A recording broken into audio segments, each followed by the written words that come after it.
Welcome to Thursday Night Knives. Coming up, we're going to take a look at the Gentleman Junkie giveaway knife for this month of February 2023. We're going to take a look in the state of the collection at all of my Jack Wolf knives uh, thus far, in paren, of course. And then Ben Belkin's going to join us of Jack Wolf Knives. We're going to sit down, talk with Ben. It's been a while since he's been on the show, and we're going to catch up with him, and I'm going to get to shower compliments on him for these awesome knives he's been sending. Professor EDC, how's it going? First, always wanted to do that. Hey, everyone, he says.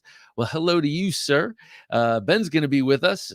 I know Professor EDC is going to want to talk to him. He's got serious love for the Jack Wolf knives, being the Mexican distributor, which is pretty cool.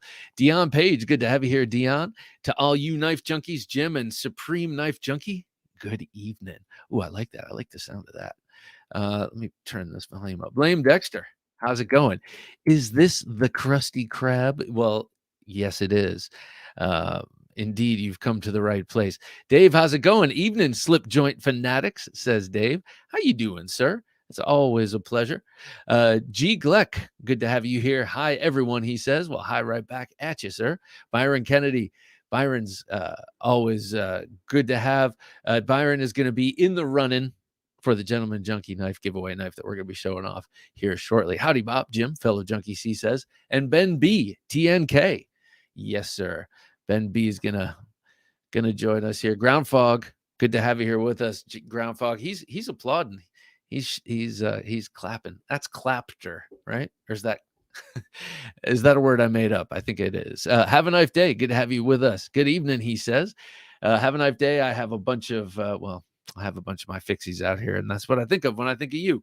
Will B, good to have you here, Will. Will is also going to be in the running for the very cool and titanium 20 CV knife we will be giving away is that next week? Yes, next week. Greetings, Bob, Jim, and everyone, he says. Well, right back at you, sir. James Moore. James Moore, good to have you here, sir. I know there have been things stirring in your collection. Can't wait to see what's going on with you, man.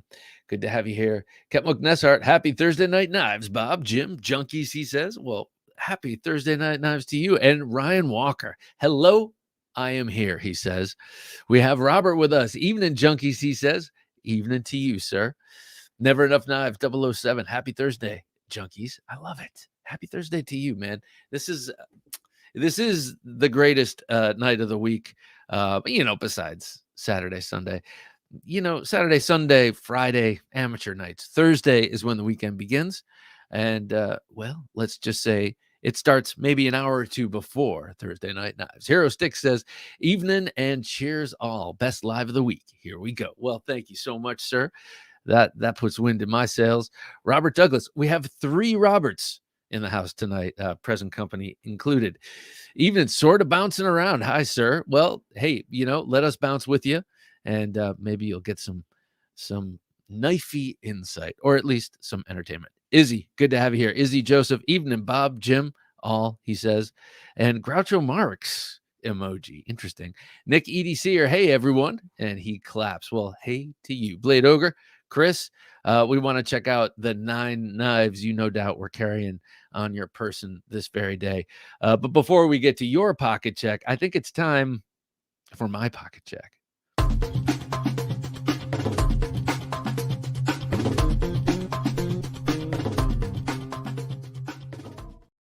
Today in the front right, I had the Emerson Elvia wearing the blades and such handles, but it's not blades and a Vantage Point. I'm sorry.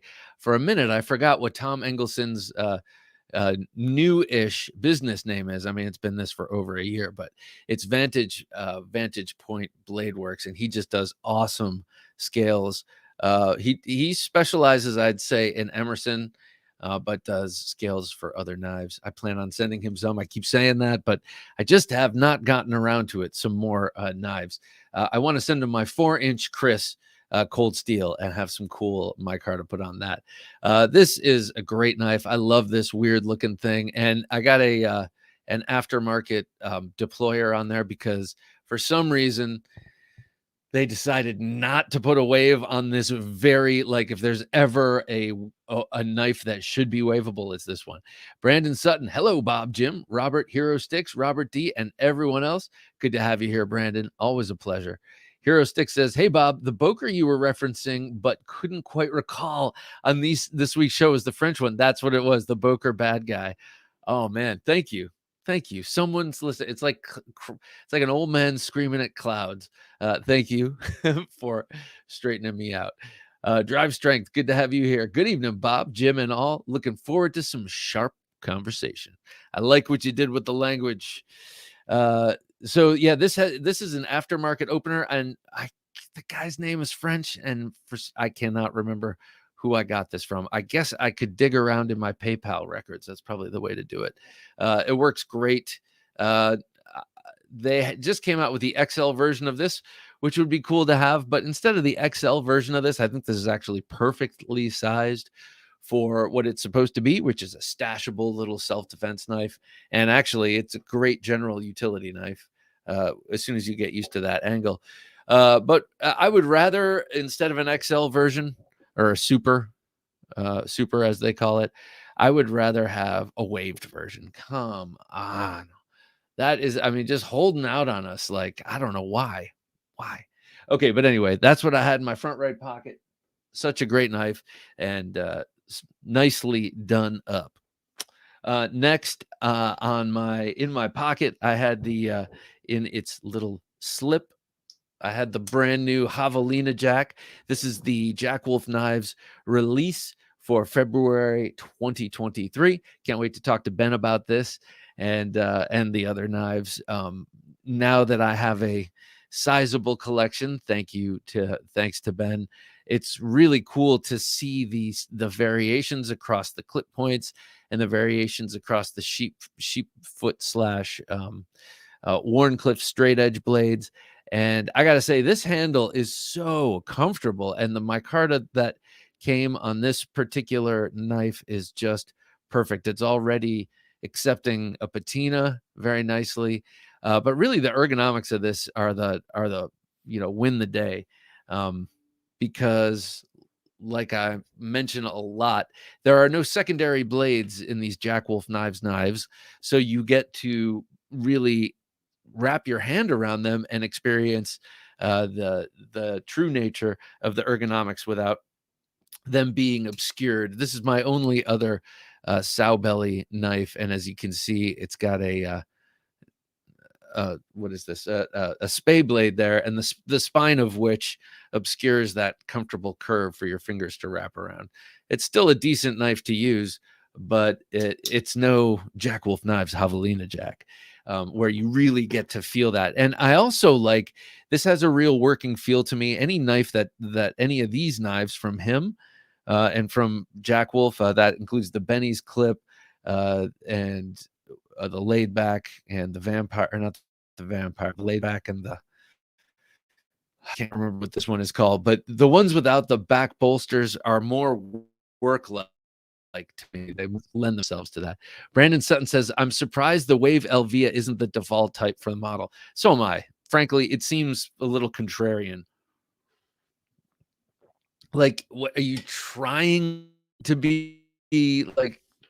I don't know.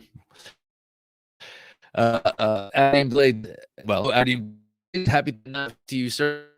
Showed a call flipper that is going to be released with Shieldon as an OEM. Yeah, that's by oh my gosh, he's right on the tip of my tongue. He's right over there. Tier 1. I have his sticker right there. Tier 1 Gear Reviews. He sent the scythe. That's the folding scythe. Now, he sent the fixed blade scythes I had here for a while, but he really been working on that folding scythe. And to me, that looks very, very exciting. I have one on the way to check out, and I can't wait. I'll be showing it off here. It's a very good looking knife and a very good looking Pakal. And there is a dearth of folding Pakals, so we need more of those. And not for nothing, I like the folding version better than his fixed blade version, just in terms of looks. So yeah, that's exciting. exciting. Good news. G Glex says they did a fast run of waived LVs a couple of months ago. Was lucky and scored one. Oh, nice. Yeah, actually, I do remember seeing that. I got an email from Edwin Callow saying that, and by the time I had gotten it, by the time I had opened the email, there was tumbleweed going back over the big also that. Lick I had the Nova one, and this is the collaboration I did with I am doing with Hogtooth Knives. Jim and I were just fiddling on the purchasing end of things. It's we're both new to e-commerce, and so we're really well, we got to make sure we got that part right. So I'll be announcing this with great fanfare when the pre-order is up and ready to go. Very excited about it. And I've been using this for everything, though I carry 3 other knives. I haven't been using it much for food. That's more my slip joint thing, though I did have to cut some apples with it to see how it does with that. And with the hollow ground blade, it does pretty well with the apples, but this is more, opening up giant dog food bags and cutting the other day, what do you call it? That really fibrous line that you use sometimes to hang laundry and just all sorts of crap. I've been using this to cut everything except bagels and such. And I've been loving it, and I can't wait to get it out in anyone's hands who are excited to have it. Next, for emotional support on me today, I had the Mass Drop. What was this called? The Perpetua. This is such a cool knife. This was a very generous gift to me from Mr. Fileto. He heard me talk about how much I thought this was a cool knife, and he gifted it to me. And it is a cool knife indeed, made by Millet, designed by TJ Schwartz, and has that sort of Insingo style blade. I really dig this knife, and I hadn't been carrying. I just haven't used it in a while. I have a lot of knives, and they kind of all get sort of not mashed around, but they end up in their spot, and they stay in their spot until excavated. Anyway, that's what I had on me today. I had the Emerson Elvia, the Jack Wolf Knives Javelina Jack, the Nova 1, and the Perpetua by Mastrop. Tell me what you guys had on you today. Let me know. I always like to find out what you guys had. We have a classy bunch of folks here, and there's always a good selection of knives. That Javelina looks like a great outdoor pocket knife. Yeah, let me show it here. Here it is under the knife cam. Yeah, that curved handle really lends itself to, I don't know, using it over a period of time. It just feels really comfortable. It also angles the blade down in such a way that it accelerates all your cutting. Look at that. I'm just noticing how it is really quickly taking on my patina. I love that. To me, that's a sign of goodness. Jay McConnell, good to see you here, sir. Evening all, he says. Evening to you. Greg Maroney. What's up, y'all? He says. Well, what's up with you, Greg? It's good to have you, man.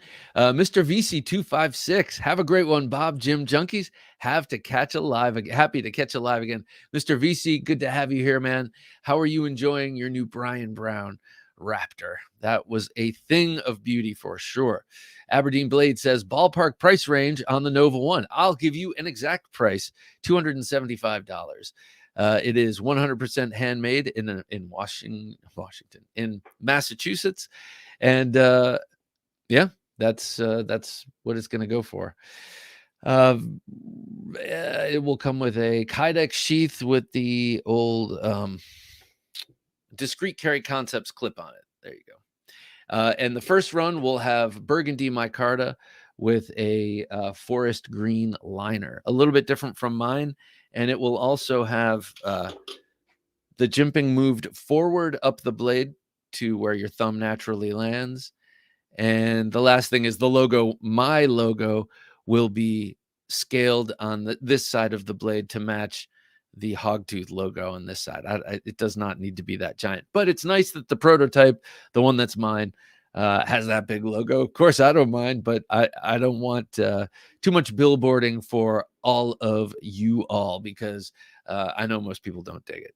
Steel Ovan, good to have you here. Evening, gents, he says. Evening to you, sir. Brandon Sutton says, does Millet still do OEM work for knife designers?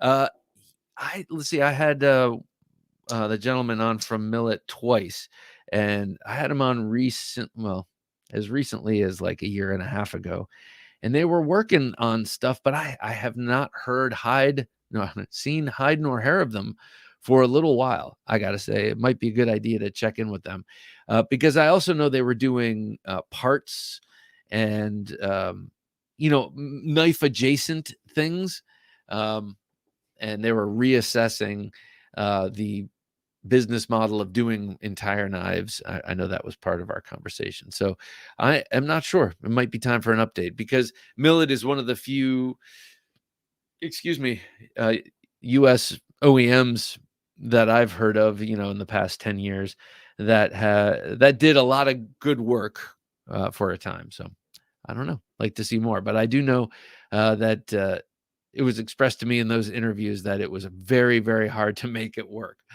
in terms of money. This old sword says, today rocking the Viper knives Rhino 1. Oh, yes. A beast, a very ergonomic beast with an interesting compound ground blade. That's a cool one. Also, the Microtech SOCOM Alpha Mini with Warcom blade. So that's it looks like a little SOCOM, but it's a fixed blade, and it's got a sort of Wharncliffe blade. That's an interesting looking blade. Interesting, like Dave, actually, you're the perfect person to ask this to. And my off-grid Stinger XL in Desert Sand.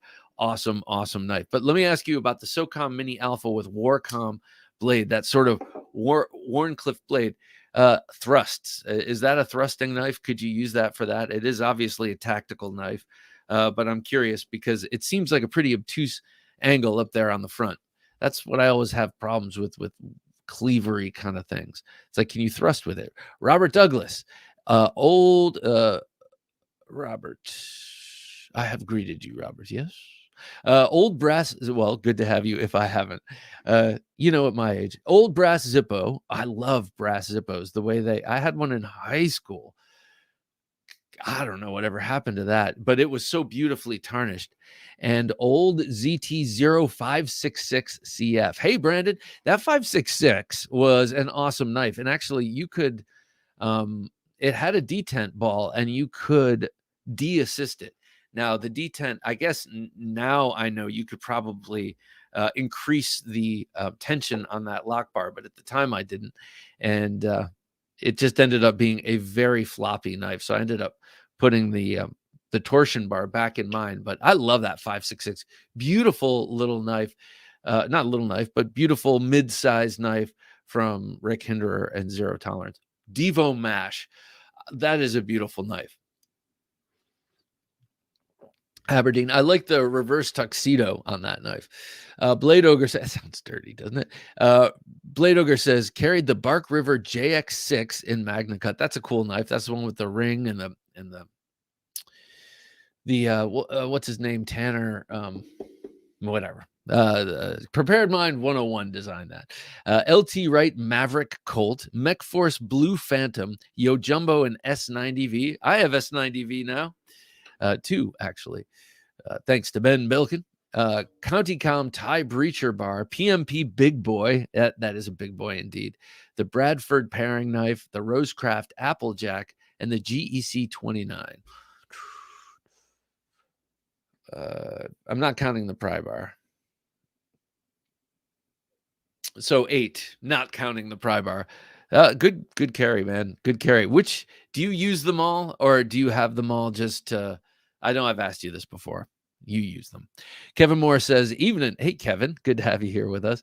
Getting your Hawaiian shirt ready for tomorrow. Evening, you bunch of beautiful junkies. Couldn't agree more. Happy Hawaiian Shirt Friday Eve. Bob, Jim, hoping you fellas are doing well. I will speak for Jim in saying we are, and looking forward to Thursday Night knives. Well, good. It's good to have you here. Let me know what you're carrying, sir. Dion Page says Recon 1 at the ready today. I love the Recon 1. My Recon 1 4-inch clip point has been my backpack / daily carry EDC bag knife for years now. And I rarely pull it out, but very recently, because I was so wrapped up in the Nova 1, I left the house without a knife in my front right pocket. And I was like, that never happens. But I was excited that it did, because I have all these contingency knives layered throughout my day, throughout my locations. And, so I'm always thinking, like, well, on a day when I forget my knife, and that never, ever happens, but it did. So I had my my bag knife, my Recon 1, and it was great. And I do have a purple fob on it, kind of just adds some color to it. David Tooley, good to have you here, David. Saber Tool M4. I don't know what that is. The Parker Jotter, a classic, and the Gerber Air Ranger. I love the Parker Jotter, and actually, if you love, I love the all aluminum one, the one that looks all aluminum, but they have also taken the ones with the colored barrels, and those colored barrels are now all aluminum as well. They're just anodized aluminum instead of the classic old plastic. And I like the classic old plastic, but you can't take it and neck in a pinch without it breaking. So I like the idea of moving to an all metal knife, especially the classic Jotter. I love that knife. Byron Kennedy says Rosecraft Applejack and Sencut tonight. The Sakshi. Oh, I know which one that is. That's the Warncliffe button lock. That's a cool knife. And then wait, Jim, can you go back? I'm sorry. The Rosecraft Applejack. Second time that's come up. I got to look that one up. I'm not sure which one that is. Will B had his Grimsmo Norseman, the Ferrum Forge Knife Works Aluris, the Concept Preta 2. I know which one that is. That's the Tanto Tie. Very nice. The Benchmade Rift, the Civivi Chevalier, the Ronin 2 by Spyderco, the PMP Warthog, the Artisan Sea Snake, the Riot Exo. Now you're veering into illegal territory if you hadn't in the last 9 knives. The Olight Baton 3, the Baton 3 Pro Max, and the Open Pro. That's cool. You know what? I keep meaning to look up the Olight Baton, what the baton thing is. And let me count your knives.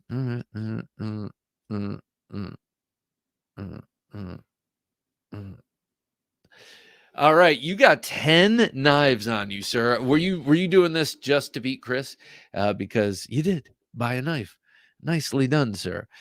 James Moore says, Bob, I have with me my little Pena Trapper custom front flipper with carbon fiber scales and hand rubbed CPM 154 blade. That sounds awesome. Steel Ovan says, forgive me, I'm a little out of the loop. What in tarnation is an emotional support knife? Well, sir, it's the kind of knife I mention here a lot. It's the kind of knife that you bring with you for emotional support. It's like the dog that you subject everyone else to on the airplane because it brings you emotional support. That's what it is. It's sometimes for me, it's a flipper, something that I just have to keep flipping, and that brings me emotional support. Sometimes it's something menacing that gives me emotional support. So that's it. Nothing out of the ordinary, just regular junkie kind of stuff, junkie type behavior. Jay McConnell says, all jacked up today with a Patrick Doyle Calico Jack in vintage micarta and Jack Wolf knives, laid back Jack in natural micarta. Love me some Jack Wolf knives micarta. Okay, well, speaking so much of Jack Wolf knives and all of that will be 275. Hell yeah.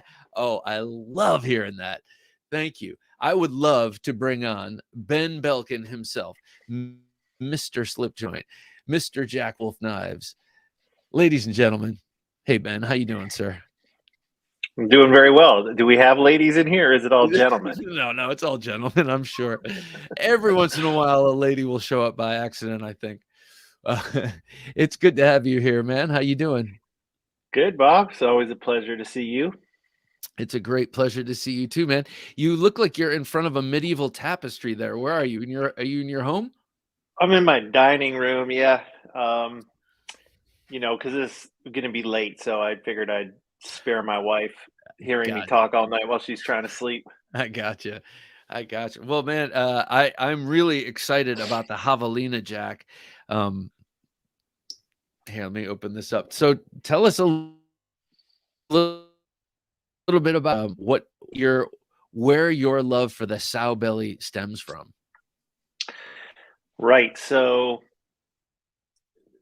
for me, it was a pattern that wasn't really available easily.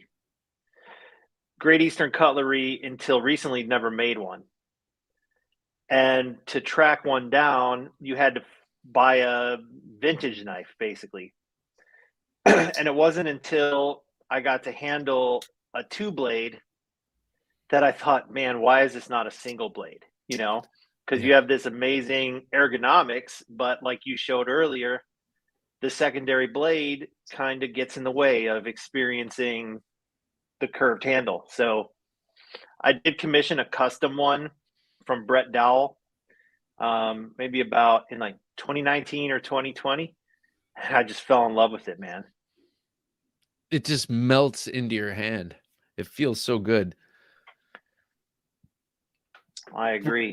I got Well, so 5 piggies here next to me.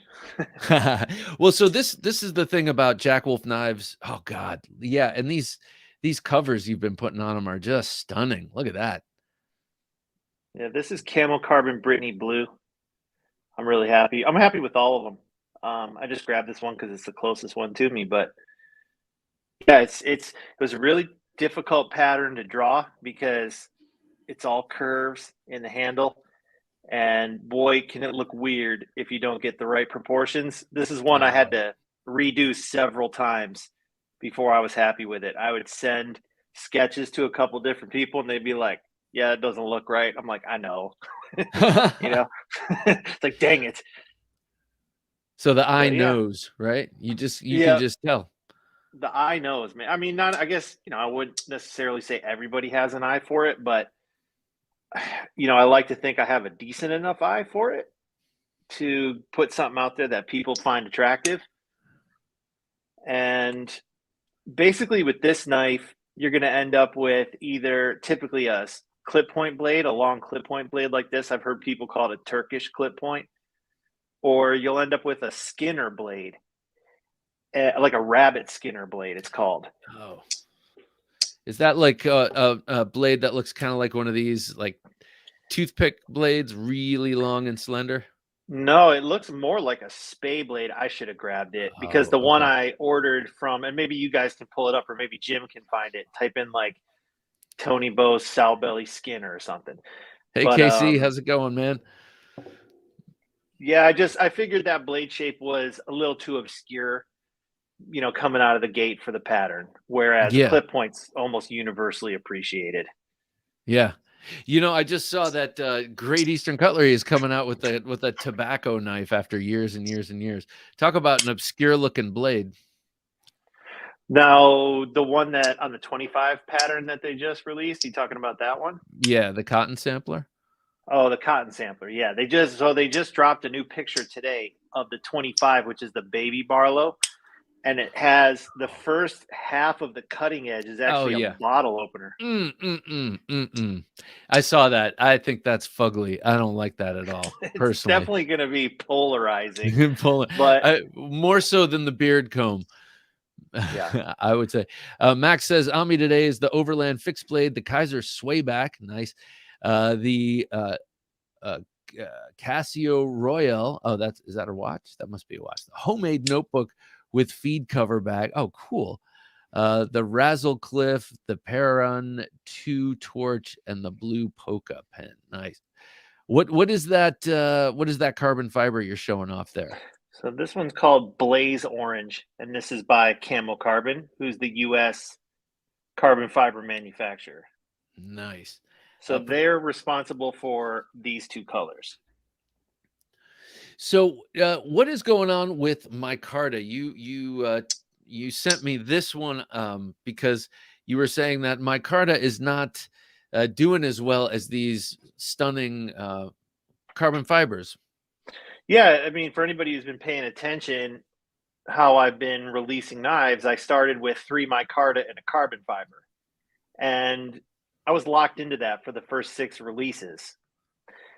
And it was clear, even after just the first couple months, that the lion's share of buyers really wanted that carbon fiber. And because they would sell out within a couple minutes, they'd be gone. And I wanted to collect some more data, but I knew for sure based on the first 6 months that there needed to be more carbon fiber, because not only did I recognize that in the sales, but I get messages every day. Right. And so I started to tweak the ratio of micarta to carbon fiber to where now, instead of making 4 total colors, I make 5. I was able to do that as production runs increased, but I've also got the ratio 1 micarta to 4 carbon fiber at this time. Right. Wow. I mean, I'm not surprised. The carbon fiber does look different. It does look beautiful. We had the shredder guys say they're here, so the party can begin. Thanks, guys. It's great to have you here. And we have Kane A saying, evening all. Been a while since I caught Thursday Night Knives. Today he has the Wurtzt Falcon fixed blade, the JG Scout, a lefty Shamwari, and Romano's Lanny's clip slip joint. Do you know that, the Romano Lanny's clip? Yeah, that's Ricardo Romano. I got a few of those. Blessed to have those in my collection. I've probably showed them on your streams, a couple years ago. Yeah. But he's in Brazil. Oh, yes, I do remember that, because we were talking about natural materials coming from humid places. Brandon says, great to see you, Ben, and in the live. Also, Ket McNeshart was saying he's wearing his Jack Wolf hat tonight. Hello, Ben, says Randy Johnson. Hey, what's up, everyone? Oh, Randy Johnson. I've been watching him for years. Byron Kennedy, in my humble opinion, the Brittany Blue looks the best of the 5 Javelina covers. So this is the purple. I grabbed the purple, but what I know, I'm doing my job when I hear people be like, I like purple, I like blue, I like orange, I like this. Yeah. I want it to be hard to choose. And something that makes me chuckle is people will contact me and ask me which color I think they should get, and it's like, how do I answer that for you? I'll tell you how you answer. If they have to ask that question, you look around on the website, see what needs to sell, and then you tell them that one. That's right. That's what my daughter's. I can't pick. Should it be I don't know what I want. Okay, you want broccoli. That's what you want. No, I don't. Okay. Well, then there you go. So, yeah, maybe you just go on the websites where they're selling, find out what you need to sell, and tell them that. But that's actually just a testament to how beautiful all these different carbon fibers are. Are they all being made in America? So Fat Carbon, which is Purple Haze, this one. This is Purple Haze. This is made by a manufacturer called Fat Carbon, okay? And then this one is Dark Matter Green. This is made by Fat Carbon. They're out of Lithuania, which is kind of neat. Yeah, because how often are you dealing with Lithuania for any reason? Yeah, cool. It is cool. I have sorry, Bob. The micarta is U.S. source as well. So just so people are clear in the chat, the knives are made in China, but I source handle material and ship it there. So the micarta is U.S. sourced. The Fat Carbon's from Lithuania, and the Camel Carbon's from San Diego. I have a number of the carbon fibers here, but I'm gonna put out the ones that have, to me, shown something new about ergonomics in slip joint knives here. Well, here I got to include this too, actually. So these 5 knives here all of the knives are awesome, but these 5 knives really got me to pay attention to the ergonomics of them, especially, well, first the gun stock. That was the first one that came out, the sharpshooter. No one wants broccoli. So, yeah, I think you might be right about that. You can put cheese on it, but that doesn't change it. This was the first one that came out, and it really made me aware of how amazing the ergonomics are on a gun stock, but only if it's a single bladed gun stock. And so this keeps happening over and over. I used to not like the look of the dog leg knives. And then when I got this was my first one, because being somewhat shallow knife buyer, I never bought one because I didn't like how they looked. But then I got this in hand and I was like, oh, I totally understand. Also works best with a single bladed knife. Your cyborg, Jack. This is Robert Douglas. Pick them all. I'm with you, man. I'm with you, Robert. This one totally of your own design, or this doesn't even follow a lineage. All your other designs are your takes on traditional. This is just straight out of your imagination, and this one also, even with all of those angular facets, has amazing ergonomics. That's one thing I think, with a slip joint knife, you have a leg up in general on ergonomics because, first of all, there's no pocket clip. So you eliminate this sort of thing that's there out of convenience for accessing your knife. But if you kept your knife on your desk, or if you kept your knife in your pocket, you would never have a pocket clip. Like, it's there just to hang it from your pocket. So I think once you get into slip joints, you already have a leg up on ergonomics. And then in addition, you've got these classic designs that have been around in some cases since the 1600s. So they have withstood the hardest test of anything, which is the test of time. And if they sucked, they'd be long gone.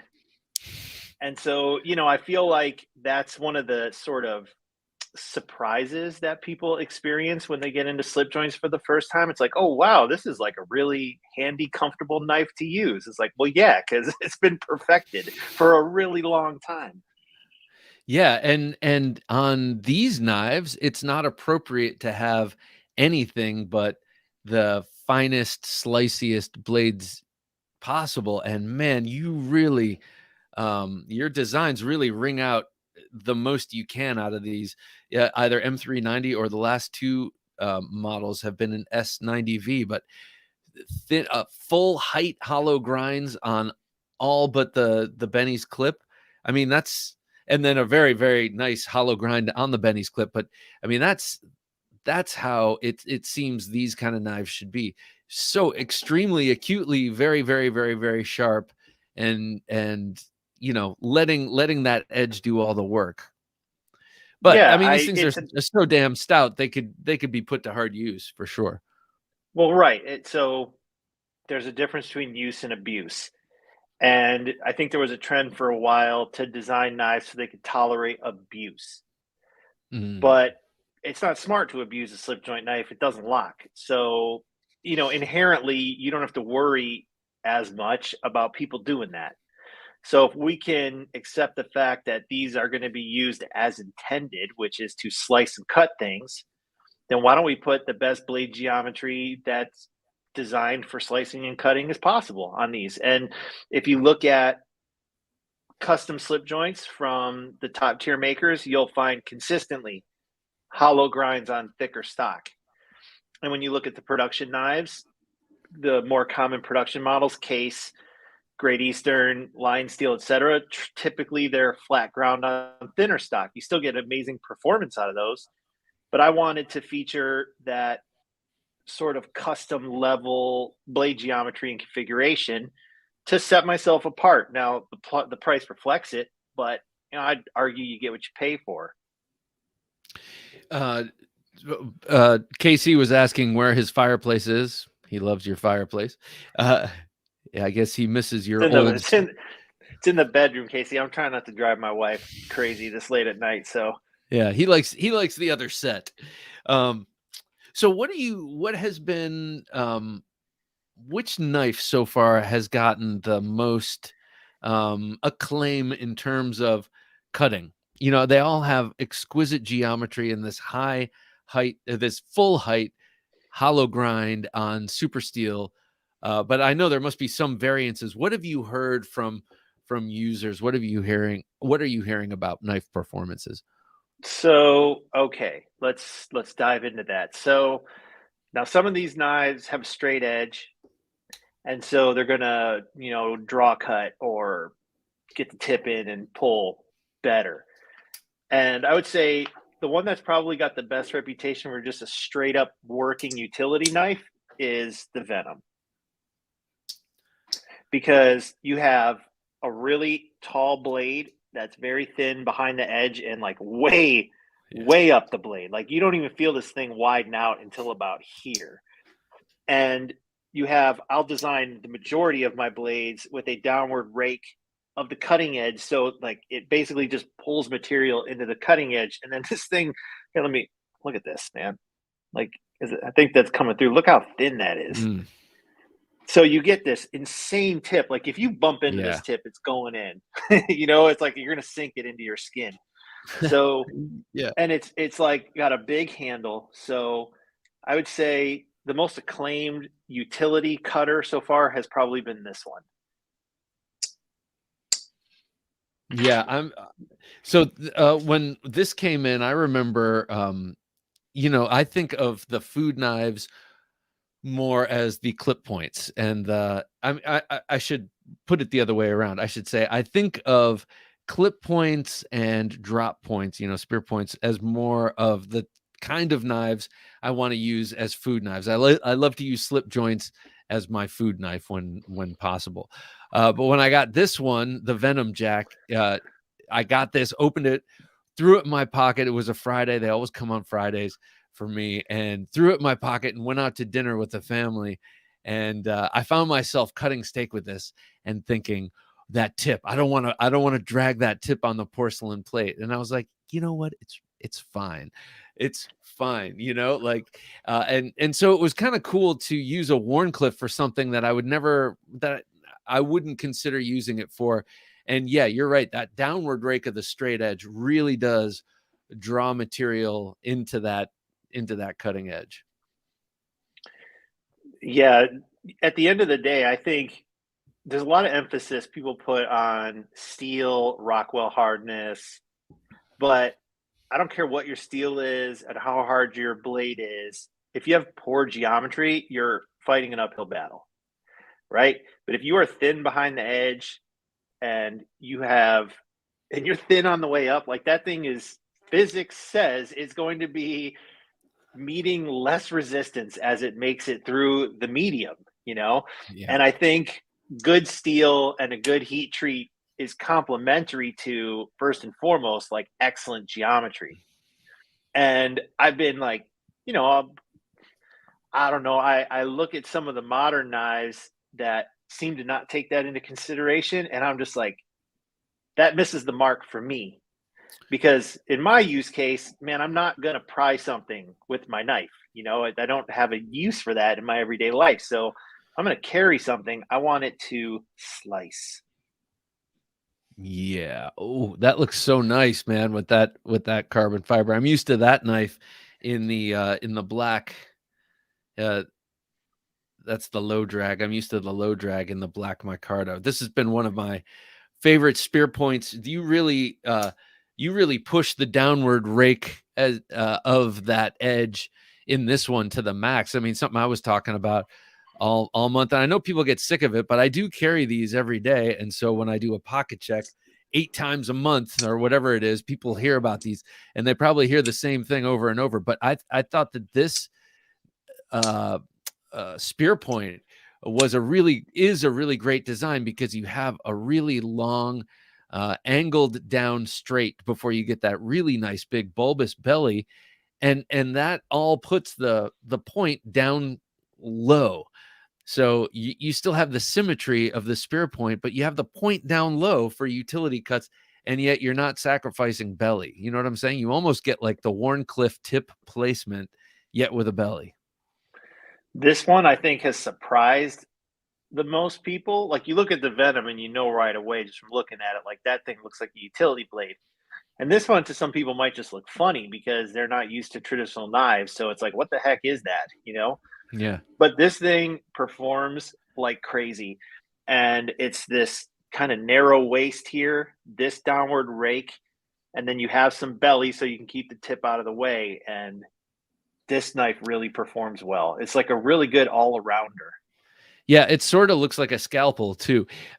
Professor EDC was saying all of his sold out down there, and all of his low drag jacks. That's pretty cool. Also, a cool thing about this that you can't get in any of the other designs is the echo of one end to the other. The bullet end here echoes the shape of the blade there. It looks, kind of symmetrical when it's open, and you Yeah, can't get that with any of these other blades. But it has a different sort of beauty to it. it's really neat when you have it like this, or if you lay it flat on the table on the spine, because it's, Yeah. like you're saying. And this was a really, really hard knife to design, honestly, because it's been through multiple iterations. It's been re-engineered. Um, this one has had a lot of tuning and tweaking from when it first started. So, like, the chamfer was added to the bottom to remove a hot spot. The profile of the blade, this was actually fatter when it started, not like a ton, but man, Take if you care, added Robert. Have a good weekend, man. Sorry, later, excuse me. Robert. So good. I'm Yeah, sorry. What we? this was actually fatter originally, but we had to narrow that down to create more space to thicken the spring to get more spring tension, and we had to relocate a screw. And so this knife, like, we had to beat this one into submission. Nice. Because the original prototype, number one, had a hot spot here. Number two, it was wrapping inside. And number three, the spring was too weak. Huh. So it was probably the one that gave me the most trouble from inception to the final delivery. Wow, that's something, because I know. I'm sorry, Jim. Can you go back? We had someone whose name I didn't recognize, but he was saying that Jack Wolf could do no wrong, and that he snagged. And I didn't see what the model was. Can you go back? And I do a lot of wrong. I just try to do it before it gets to you guys. Well, that's what I was. There's a lot of shit that goes wrong. Pardon my French, but I try to hash it out before I bring something to the market. Yes, I would imagine there are. Hero Stick says Ben's thoughts on moving away from featuring the commonplace palette of micarta scales. I think it's an interesting transition, and wonder if the community is a bit tired of brown, black, and green. Hero, I can only guess and based on what I see, but I think you're onto something there, because the typical brown, black, green palette has been around now for a while and in heavy rotation. And people, it all depends on what choices you give them. If they don't have a choice besides brown, black, green, then and they want the knife, they'll buy it. But if you offer brown, black, green, but then I offer carbon fiber at $25 more, it was like, well, I want that. I don't have that in my collection, or I only have one piece, but I have 10 pieces of this micarta. Now, talking about alternative micarta choices, that's an interesting conversation. But when you're talking about production knives in large batches, it can be limiting what you can use, because things have to be made in sheets of a certain size to an appropriate thickness. So some of the boutique stuff that comes in one-off pieces or in small blocks cut into scales is not feasible for mass production. Oh, right. So when you go on to a knife making website, this is Chad Dameron. This is who I was talking about. What's up, everyone? He says, well, Chad, it's good to have you here, man. Jack Wolf can do no wrong, and I tend to agree with you there. Snagged a sharpshooter on initial drop. Def, not disappointed. Yes, I couldn't agree more. Actually, the sharpshooter Jack was a great one to come out of the gate with, I think, because it's the same but different. It's a blade that we all recognize in the clip point, and the handle, if you're uninitiated, it's cool and interesting, but it's not wacky in any way, and it's very comfortable. That was a cool way to come out of the gate with something pretty unique. You don't see too many gun stock Jacks. I mean, they're around, but that was cool. Brandon Sutton says, what blade shape would that be called? Teardrop? I think he's talking about the low drag. Yeah, I'd call the blade shape a spear point, but the handle shape is called a teardrop. So you're spot on there. And you wouldn't be wrong referring to that as a teardrop blade, but in common parlance of slip joints, that'd just be a spear point, or I think more commonly we're calling these fat spears. Fat spears. Professor EDC says what I said in one of your One of your posts recently, you said, "What other handle materials would you like to see?" And this is what I said.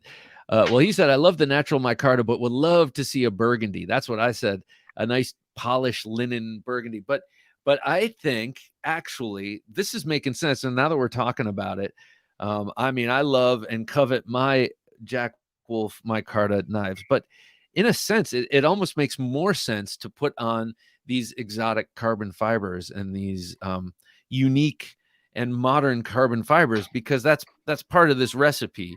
Unique and modern takes on older knives, and micarta is an older material. You know, it's been around since World War One, I guess, is when it first came out, or around there. So, in a sense, it makes uh, well, it makes sense to gravitate more towards this modern, beautiful cover material. And actually, these modern carbon fibers evoke natural materials more than the micarta. And I know natural materials are not an option, which we'll talk about in a second. But Chad says, "I've slowed down my traditional pattern buying because of Jack Wolf knives." That's pretty cool. Know that whatever I buy won't meet the standards. 100% kudos. Wow, Thank you, man, you man. ruined Chad for other slip joints. That's pretty cool. Yeah, I guess, there couldn't I don't think I could be paid a higher compliment than that because like holy cow, that's the goal, right? To put something out there that just leaves a really good impression on people. That's just what I'm trying to do. I want people to be satisfied.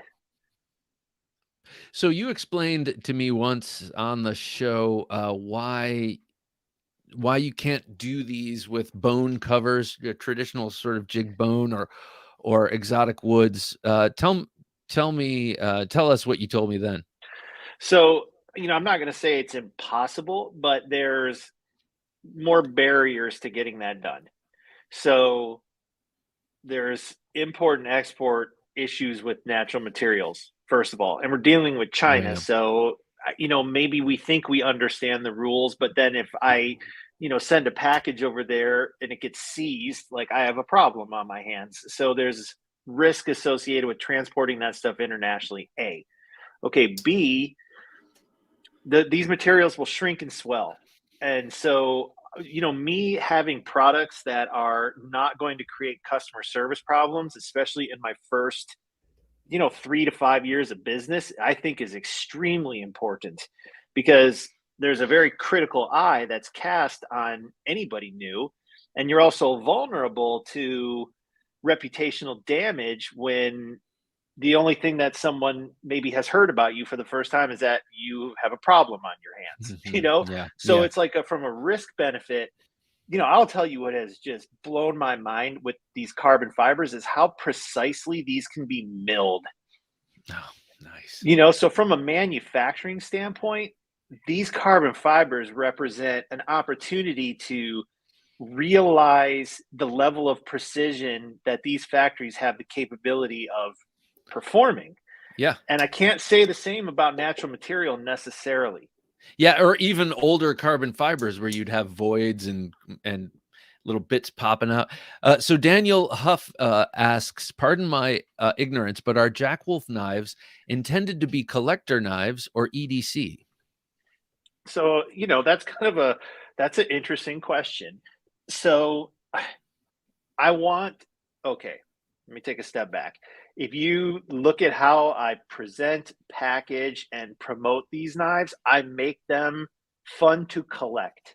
However, they're not made solely for that purpose. In other words, these knives are going to perform for you extremely well. And I provide you a leather slip so you can carry it. I want you to use them because you'll find satisfaction in how well they cut. So, like KC said right there, Yep. really it's both, Yeah. not For one me, or it the other. definitely is. For me, it definitely is. And like I have the Midnight Jack right here. This is, I don't know if this, I keep coming back to this as I don't know which one my favorite is, but I always kind of come back to the Midnight Jack. I love this one. And to me, this blade, I don't have a blade like that in my somewhat sizable slip joint collection. I mean, I got a good amount of Great Eastern cutleries, then some cheaper ones. I don't have one that looks like that with that machine ground swedge, that long pull, that tapering sheep's foot. It's beautiful. And when I got it, it blew me away because I was able to slip this between a shipping label and a cardboard box without cutting either. And it was just like so thin. I was like, my God, but to me, they're definitely collectible because, well, they're precious to me. Well, and okay, so what makes something collectible? Let's explore that a little bit. To me, something that's collectible has to be something you can make as a part of a collection. So, for example, you could collect clip points. You could collect micarta knives. You could collect camo carbon handles. You could collect fat carbon handles. You could collect ones that have only one bolster.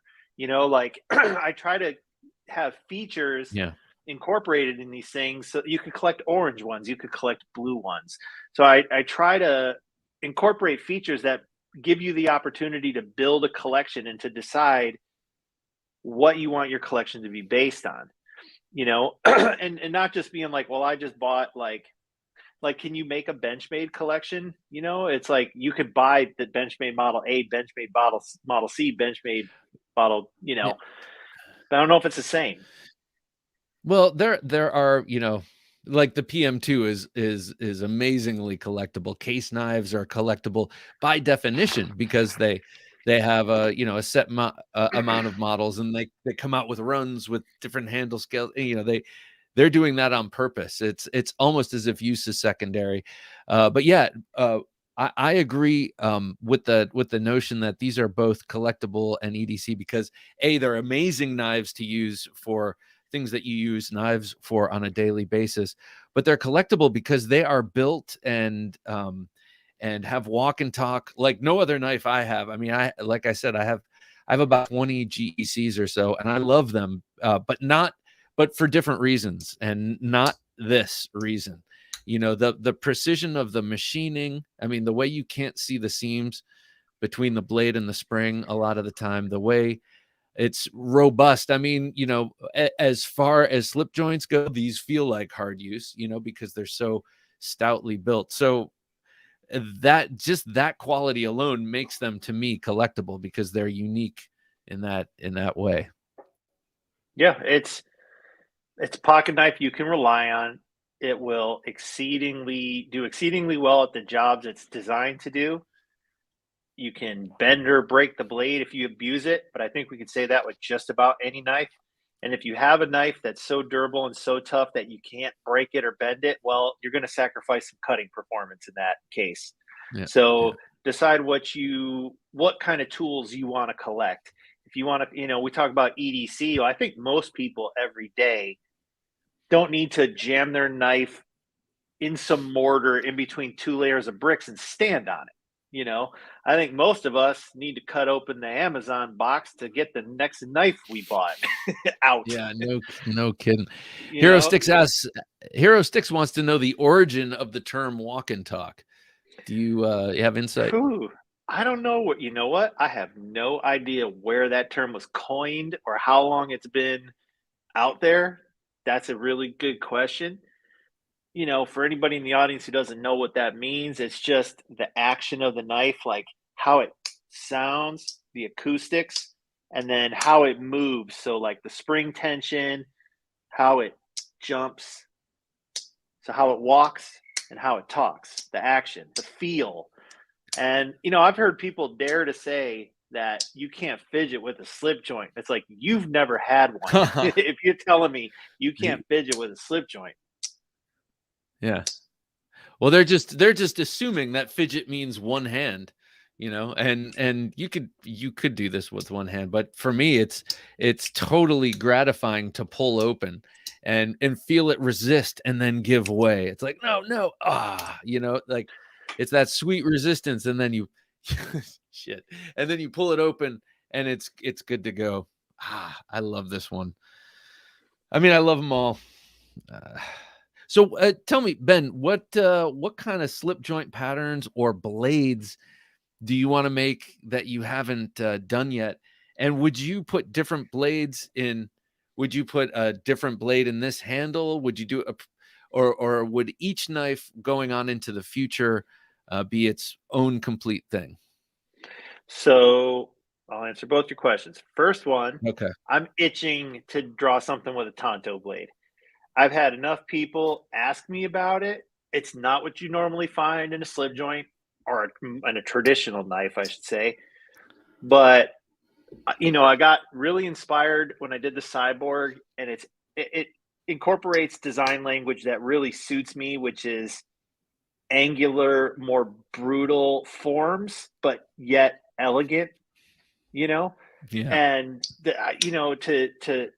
to get a Tonto going is a challenge I want to tackle. So, honestly, finding time to design knives is hard because all this other stuff keeps me very busy, and that's one of the reasons I designed a lot of them up front. So I don't know when the heck I'm going to get a chance to do that, but that's number one on my list. What kind of handle it's going to go incorporated with it, not sure yet. Have some ideas, but it'll be a surprise when it finally comes out. Oh God, that'll be cool. I think the only time I've ever, I think, oh, what's his name? I think Jared Oser has done that before, but I don't think I've ever seen a Tonto in a traditional style design. Gah, Jack Wolf Tonto, yes, says Yeah, Hero Sticks. people Okay, want it. People want it, and what? I'm sorry. Before you go on, Have a Knife Day wants to know what kind of Tonto. Is it Americanized chiseled tip with a flat ground front and a hollow back, or is it more of a sweeping well, Japanese?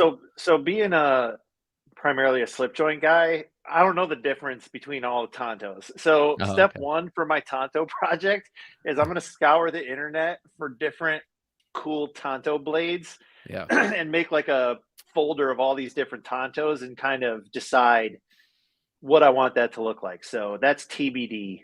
Right, right. Oh, that's cool. That'll be a real journey. That'll be a fun one to do, though. I mean, a Tonto, and then fitting it into the context where we've never seen it, or where it's very rare. I love that.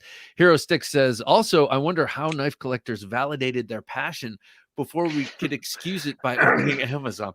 Yeah, right. Exactly. What were they cutting?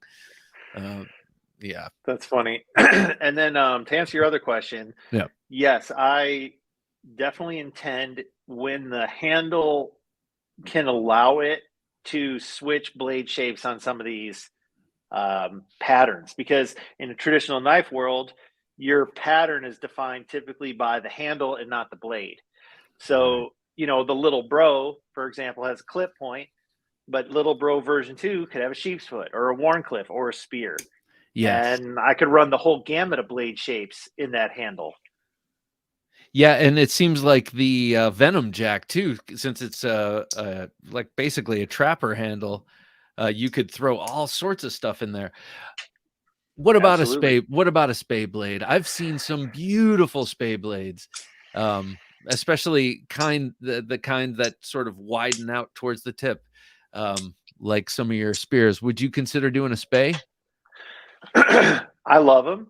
Question is, am I going to be able to sell Mm, them? I've been more and more thinking a lot about the modern knife buyer, because I think a bulk of my buyers are dudes who finally can get interested in a slip joint because it speaks to them.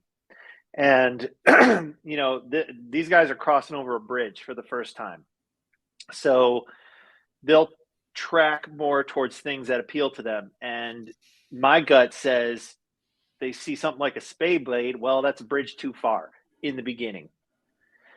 Down the road, maybe it makes more sense as a experiment, perhaps. mm, But while I'm still bringing out all my first releases and even into my second releases, I'm a little too conservative to try some of the more what I would consider deeply traditional knife shapes, like the one-handed opening blades. Like there's guys right. who love those.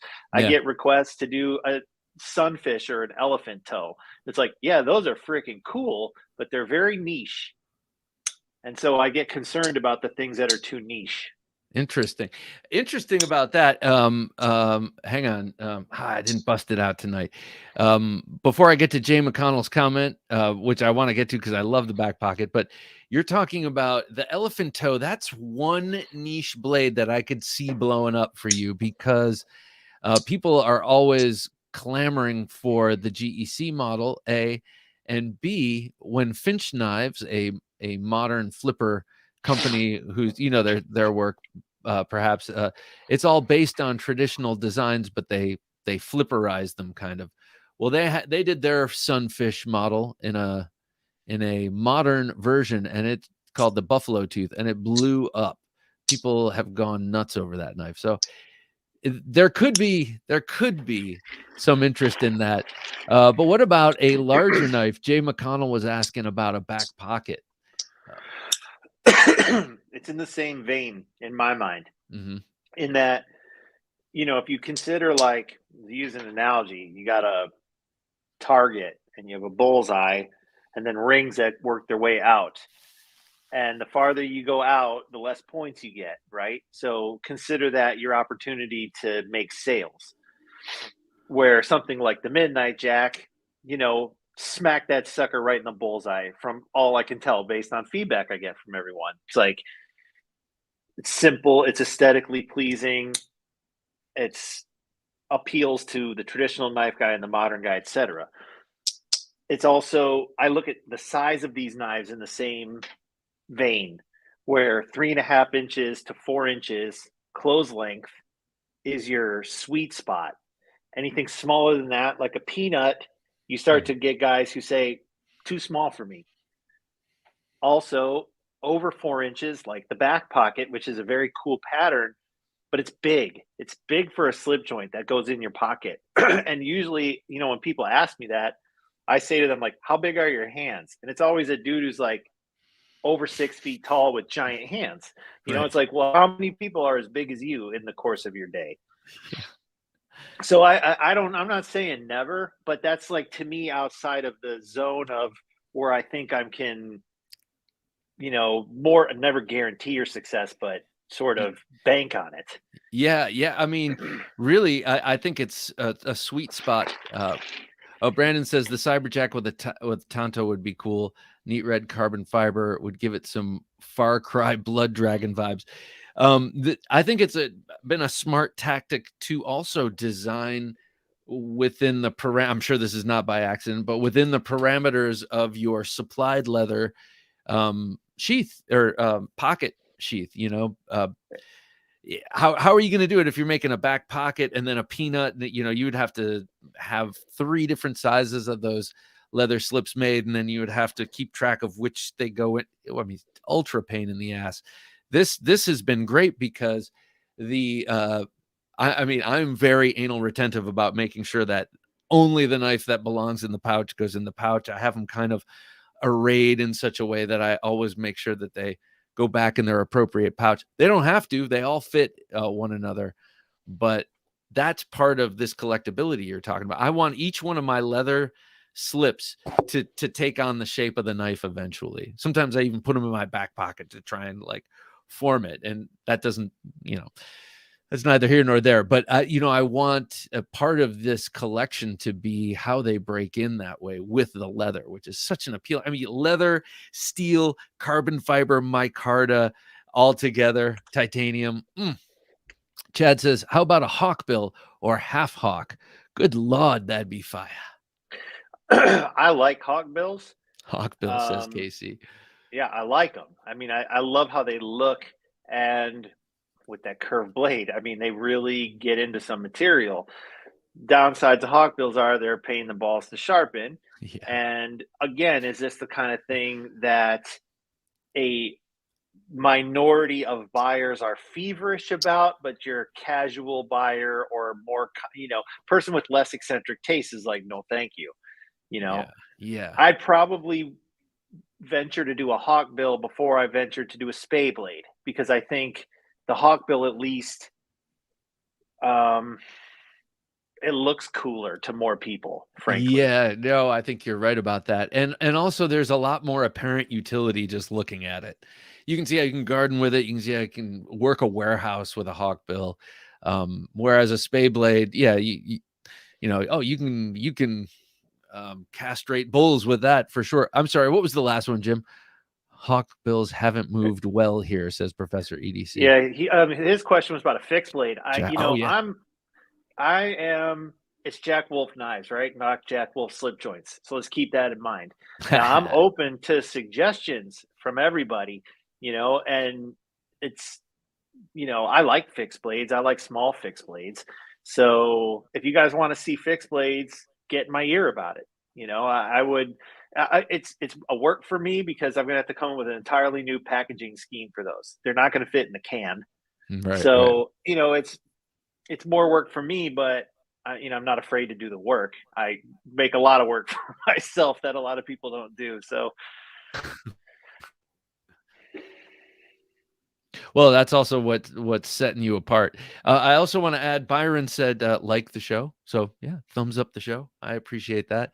But yeah, that is what makes part of the a big part of Jack Wolf Knives is the packaging, the ritual of opening it up, seeing everything that's going to come in it, seeing what the artwork is.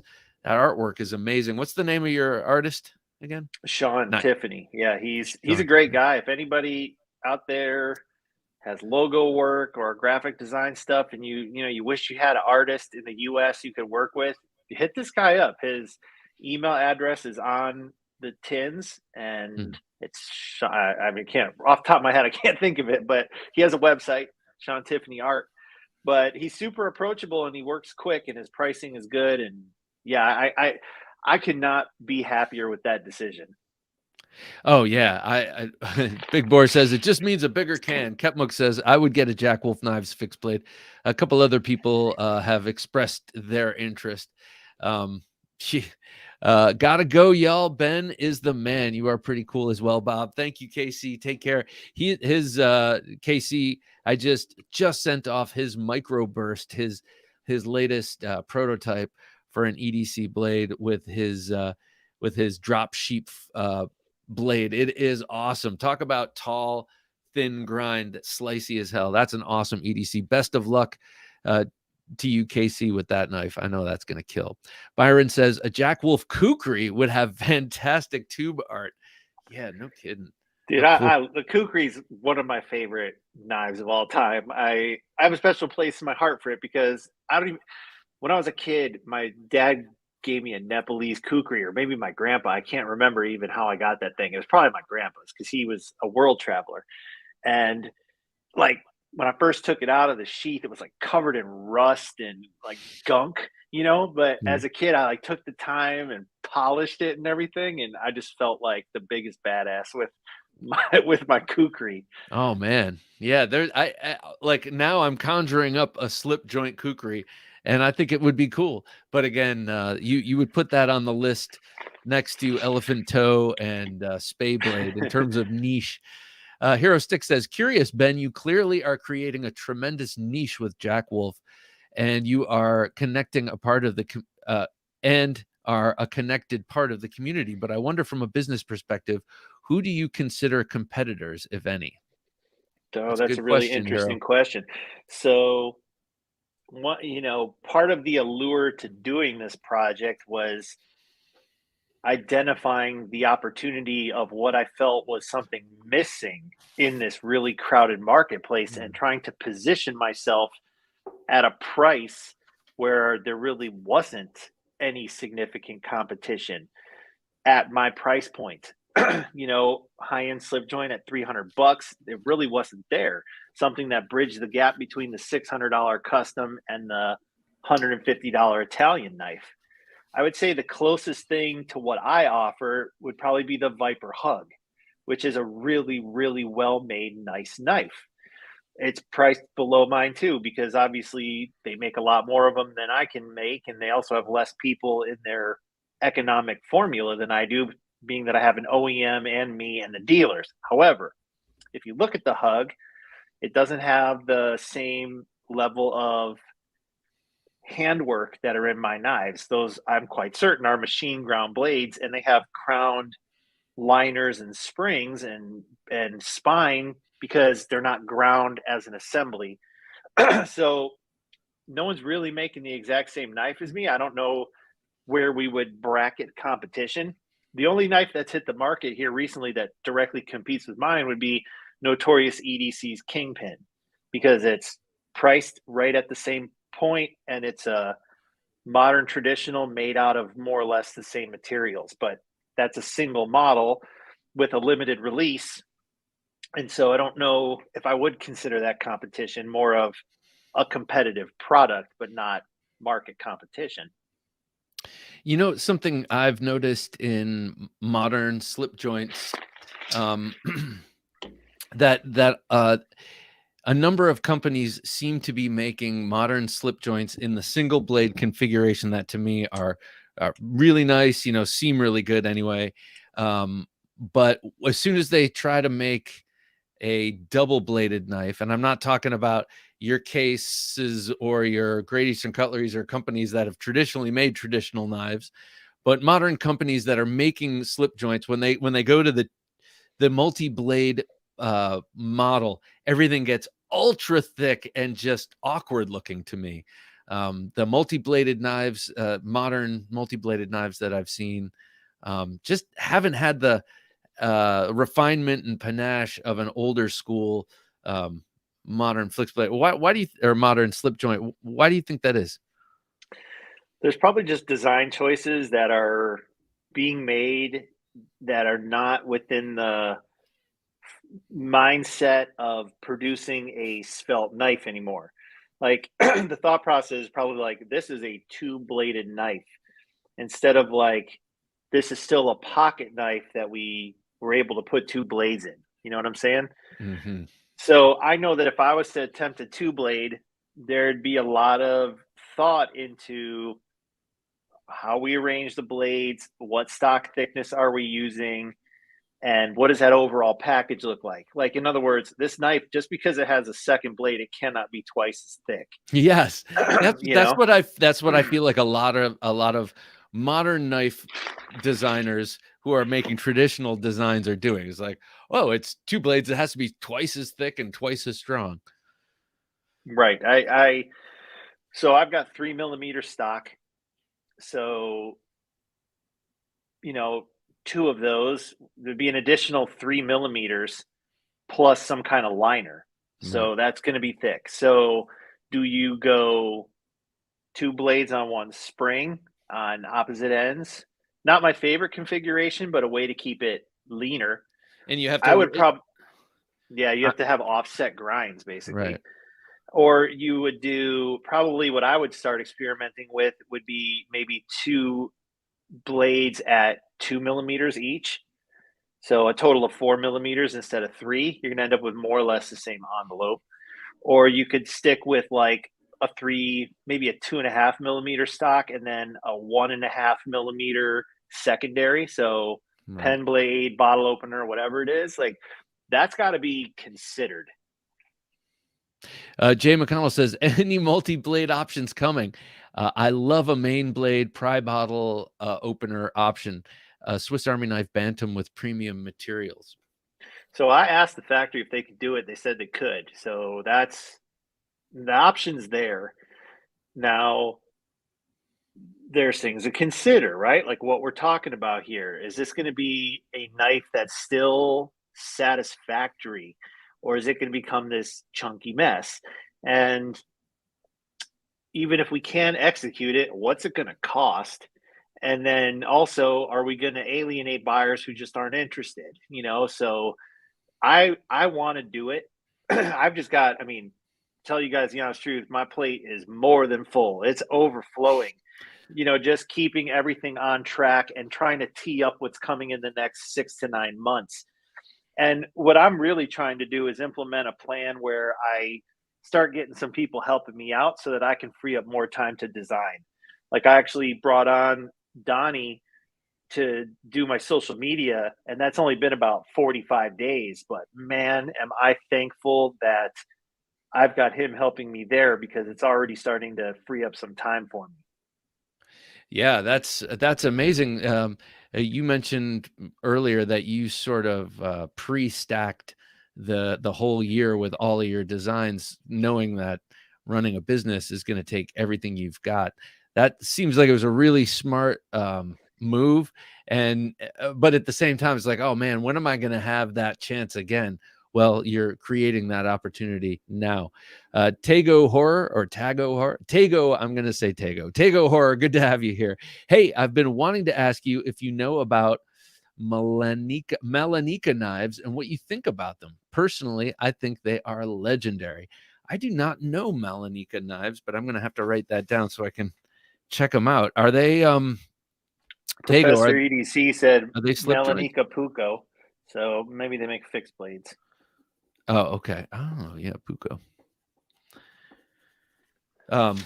Yeah, so the question, it's an interesting question to just ponder, but if we know what these slip joints are for. They are for everyday carry, and if you want to collect them, collect them. But they are for use, and they are I can't think of any stouter slip joints that I've experienced. They are like the strongest seemingly. So I haven't put them through any hard work, just like any of these others. But that I think that's what they've. I lost my train of thought. Waxing poetic about how. Oh, what I was going to say is, what would the purpose of a fixed blade be? And yeah, well, I mean, like, how would you? What would it be an EDC fixed blade? Would it be self-defense fixed blade? I mean, I think I know the answer to that, but yeah, I think if I was to get into I would probably focus on EDC size fixed blades because I think they would sort of be consistent with the design philosophy of these easy to carry, high performing gentleman's cutting tools. Like, I don't see myself necessarily going out making a big heavy duty bushcraft knife because it's not. I don't want to say it's not what interests me because I'm interested in anything that cuts stuff, but I think it's wouldn't suit me as much as something that would be easy to carry and have a similar level of performance to what people have come to expect from my knives. right. It might seem like a non sequitur. You probably love Rambo knives too, but for you to haul off and make a big giant survival knife might be off brand. Right. Yeah, exactly. And having brand consistency and if consumers hear your brand and then have an expectation of what that means, like you're doing a good job of building your brand identity. And so to keep some kind of common thread between my products and my brand to deliver that consistent experience, I think is really important to establishing a brand identity. Now, there's room for flexibility and creativity, but also within a certain limit. Big Boar Knife and Gear. First of all, Big Boar, I haven't greeted you tonight. It's great to have you here. He says Jack Wolf springs are very strong. The Vampire Jack cut me to the bone, closing it. Very apropos knife to be doing that. Granted, I did it one-handed on a reel, but still got me good. Yeah, they're Yeah, sharp, man.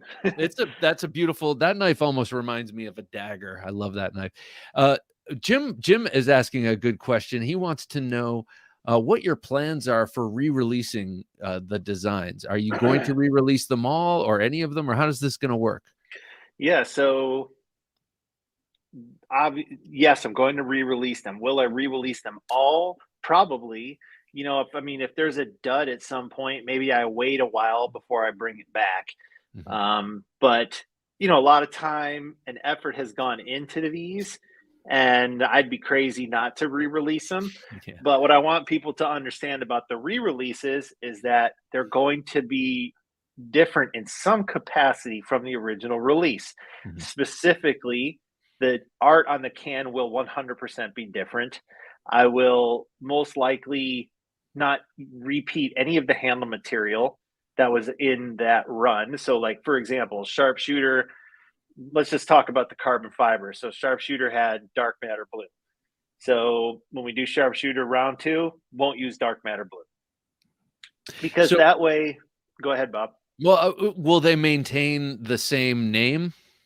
Yes, the Okay. sharpshooter jack will always be the sharpshooter jack. Now, on release number 2, will I put a Warncliffe on it? Will I put a spear point on it? Maybe. Still a sharpshooter jack because I'm not going to change the profile of the handle. That's Got what you. defines the pattern. But I could make the bolster bigger, or I could take the bolster away on the bottom, or I could do it as a shadow pattern, or I could do it as a 2-blade once I roll into 2 blades at some point. So I want every production run to be unique, so that, like, if you bought production run number 1 sharpshooter in blue, that's it. Like, that Yeah. Yeah. specific configuration of that knife will never be made that way again. We'll make more sharpshooters, they're going to be unique. I love that concept. I love it conceptually. For instance, you were holding up the I vacillate, but one of my favorites, we'll just say, you were holding up yours with the purple, that beautiful purple carbon fiber. Well, I know I will never get that because that's done. And there's something cool about that because that can be something I can seek and maybe someday find, but I don't see anyone selling Jack Wolf knives. No, and now, like, I don't want to be totally heartless. Like, people really want this to come back. So I might, just to throw everybody a bone, like, repeat this knife in purple again. Maybe not Oh, the second time, so you're saying that one in particular, the one I just brought up, is one that people have been asking for? I would have to say, if you said to me, Ben, which knife do you think was your the home run that went the farthest out of the ballpark? I would say it was this knife right here. It is Wow. the Midnight Jack in Purple Haze. I get asked about this knife regularly. And people who don't understand how the brand works and how I distribute and everything, they'll say, like, "Oh, hey, when's that Purple Haze Midnight Jack coming back in stock?" Then I You're have to like, give them the whole spiel. how's never? Is never good for you? Right. It's like, well, I don't want to just say never, because they're like, "What?" So it's like, well, here's how I do things, and here's why, and blah Yeah. blah blah. Yeah. But yeah, Ah, but given the yes. success of this, yeah. So here's your Uh, vampire in red. yeah, Randy Johnson, right on with that. The vampire in red. Now, this I got it in this beautiful carbon fiber that's got little hints of purple in it. But this to me is a perfect handle cover for this knife in particular, because it looks like a dagger to me. It's called the Vampire Jack. It's got the swell center. It's dramatic looking, and this sort of cloudy sky on a dark night with the moon peering through carbon fiber is really apropos for this. But I also, like Randy Johnson was saying, I dig it with the red. I remember when that came out. That was kind of the coveted model of that run. Yeah, it's always funny to me because when I select them, I don't, like, say to myself, "Oh, this is going to be the one that everybody wants," because I want people to want them all. Yeah. But then when the pictures hit and people make comments, it becomes pretty clear, like, which one's the prettiest girl that everybody thinks is the one they want to take out. Yeah, Even yeah, though yeah, they yeah. all look good, everybody's elbowing and pointing to the one. So, So but any plans to do something like the Pena flipper kind of thing, like taking this and front flipping it, turning it into you know what I'm talking about? yeah, locking knife of some sort. Well, not yes, but also you see a lot of the happy haptics. What's up, yo, what up, party people? Yeah, he's also a one-handed traditional knife Jedi. Um, No, just in terms of like the double detent flipper style thing or a locking. I mean, like, are you for a folding knife?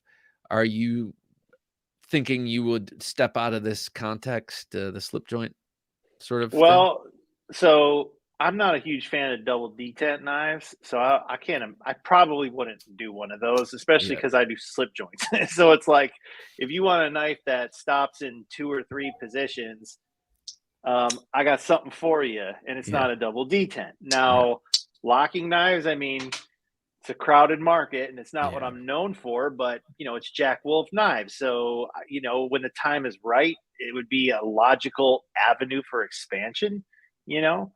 But I just got my hands full right now with this stuff. Yeah. And, designing the tweaks for the second release is time consuming because I've got to consider if I want to make little incremental improvements to things and aesthetic changes and get a new artist on board and get all new artwork going. And Oh, a new artist, new artwork with a new artist. yeah, That's so the plan is for Sean Tiffany will do the first release of every model.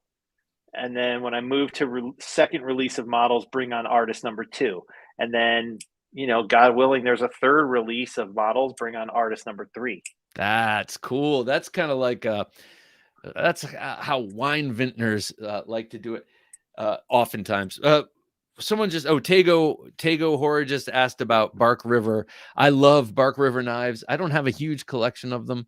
I have 2 of their Bowies. I think their Bowies are exquisite. They have a number of different ones. This is the V44, based on the Marine Raider Bowie. They're awesome. They're very robust. This is A2 or A1, A2 tool steel. All of my Bark Rivers are an A2, except for the one that I actually use outside, which is 3V. These I sort of baby. They're awesome. Like I said, very robust with the Appleseed edge, the convex edge, and they're made in Escanaba, Michigan. So I like that also. So yeah, Bark River knives are awesome, in my opinion. Jay McConnell says, Ben, I need to thank you for the slammer I got at Blade Show West. I was finally able to introduce my daughters to the beauty of playing Pog. Sweet. Yeah, dude, that makes me really happy because there was a group of us in a certain window of time that got to enjoy that. And so to share that with your kids is super cool. Yeah, that If I was a need little stick bit. figures. Ben, if you need stick, for the art, Big Boar's going to do your art. I was like, what is he talking about? Yeah, dude, for sure. You could do some stick figures for me. Yeah, Bob, you were probably already in college when Pogs rolled around. Yeah, I probably was. They don't, but I like having them in the cans. I'm like, oh look, it's a little cardboard coin of the art, and I think that's cool. And you flipped them, right? Like tiddlywinks or something. You stacked them up, and then you take the slammer. So it's either plastic or metal, larger and thicker, and then you threw it at the stack. And whichever one's like you and your opponent, you made a stack mixed up of yours and theirs. If your opponent's Pogs flipped over, you got to keep theirs, and vice versa. Oh, cool. Well, no one's taken mine because I keep, like this is one issue with the Jack Wolf knives packaging, and it's not an issue. This is a first world problem for sure. But I kind of want to display everything. Like it would be kind of cool if I had a big giant house and if I had the knife room that's coming to me one day. There will be space to have each one of these out because the artwork is cool. It looks cool on the tin. Each one has a different color cloth and just the whole vibe of the whole thing. But I always end up putting them back in the soft touch box and stacking them neatly in the box where I keep my Jack Wolf boxes. So I love the packaging, but at the same time, I can't keep it out for enjoyment. And that's a me problem, I realize. No, but I think that's probably a good chunk of people. I mean, that's the same thing with my knife collection, like, yeah. And I would just say, like, every once in a while, just pop that box open, pull the can out, spend a minute looking at it, take the Pog out, check it out. Like, it's there. It's there when you want to appreciate it. Or put them all together. Like I've really been enjoying just taking them all out and laying them all out and looking at them together. It could be the same thing with the artwork. Colin Maison Pierre, how you doing, sir? Great to have you here. What's up, gentlemen? He says.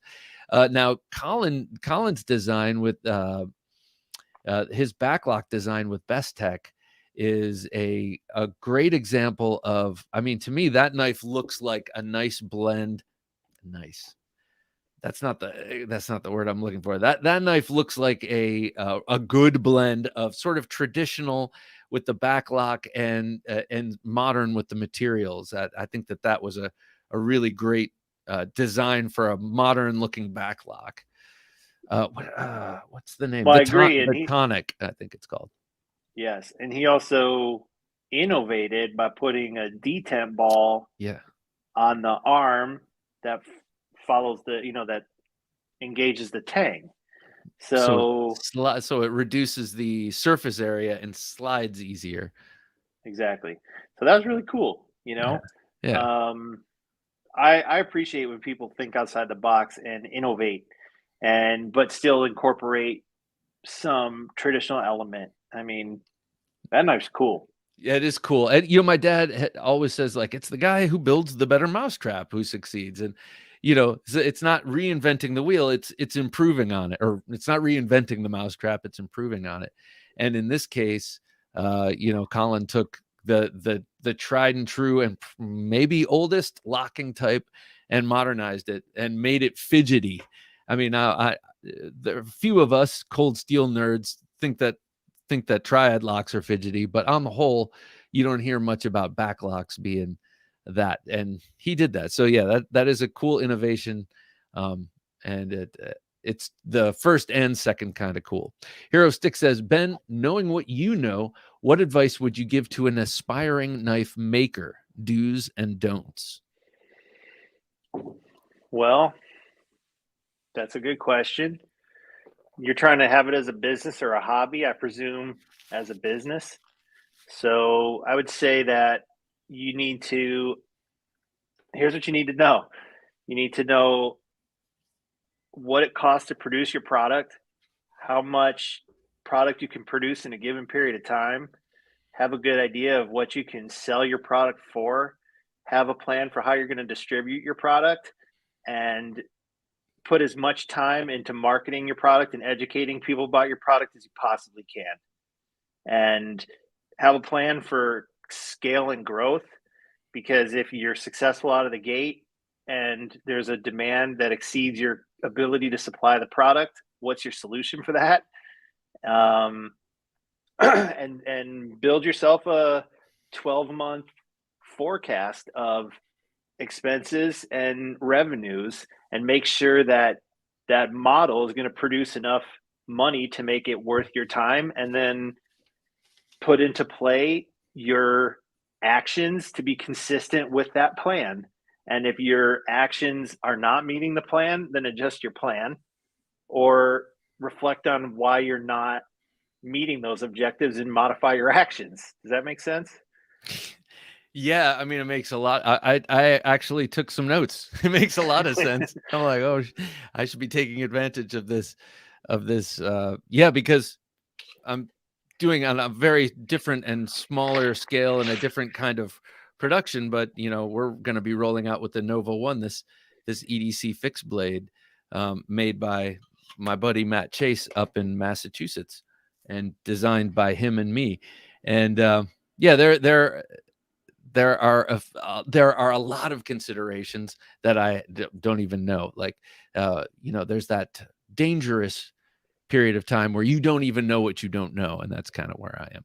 Flip Solo says, my Venom Jack I scooped off a Facebook group landed today, and the camo carbon looks so much better in person. Yeah.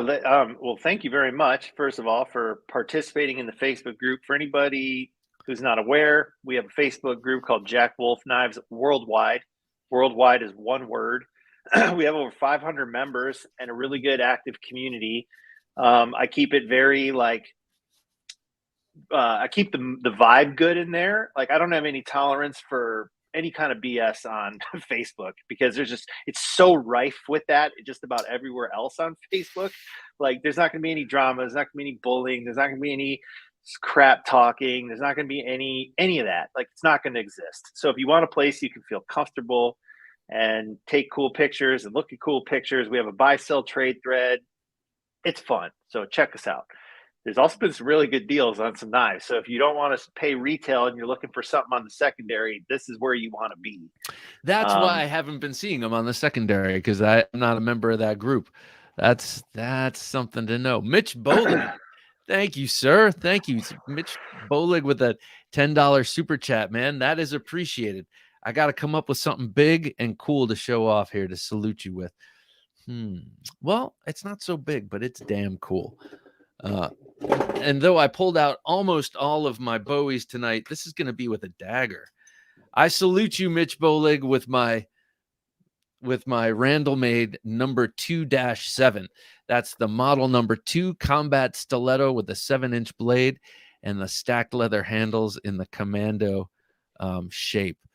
You got the even double quillions and a hollow ground blade. I believe this is 440. They still work in that 440C stainless steel, and you know what? It still cuts. Oddly enough, still cuts, still punctures. Aluminum butt cap, red, white, and blue spacers. This is a truly all-American fighting knife. Mitch, thank you so much, sir. This is for you. I appreciate you, sir. Randall Made Knives, Orlando, Florida. Been down there twice in the last 2 years and haven't been able to make it to it. So, yeah, one of the day factory and check that out. And then when you're there, you got to buy something, right? You're not going to that's kind of rude to come in and make them stop their day and talk to you. And then you leave without buying a knife. Not me. Hey, Bob, ask Ben if he'll mill out a long pull on the other side of the midnight jack to provide perfect symmetry with 2 long pulls. Interesting question. Yeah, bitch has been after me for that. It's like there's certain things that you have to really twist my arm hard to do, and one of them is to put nail nicks on the other side of the blade because it was just never done traditionally. Okay. So it's like, and I'm left-handed, so you can't blame me for not trying to sympathize with left-handed people.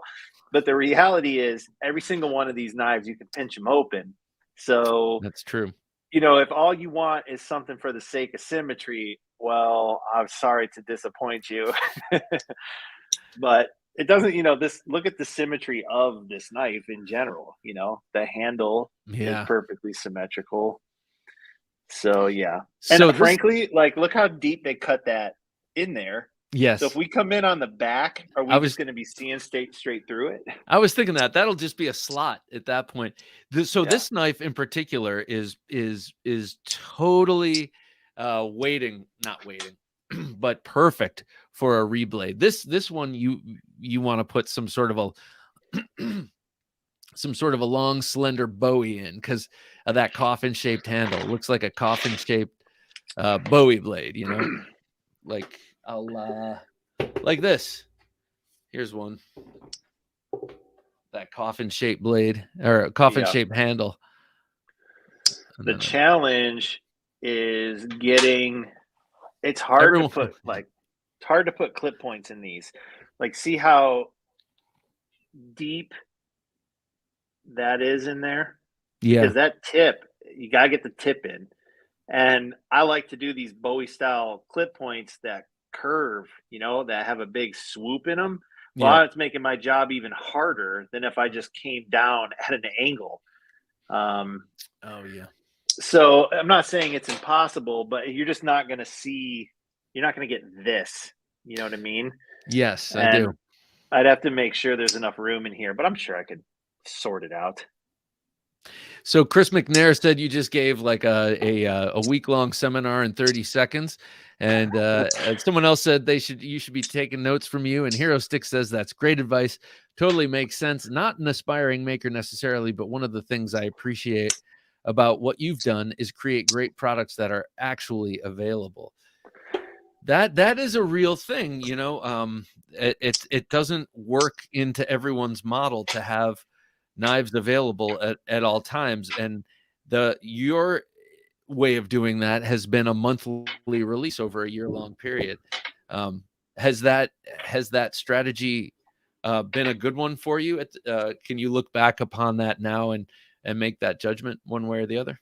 Oh, I think so. I think that look, hey, look, here's where I'm at. And I think looking backwards, I've met or exceeded all my objectives. So, from an analytical standpoint, absolutely, you know, and could there have been another way to go about it? Sure. I could have done a situation where I said, like, okay, for this period of time, I'm going to have the factory produce these models in these colors. And you dealers who are signed up with me, here's your order form.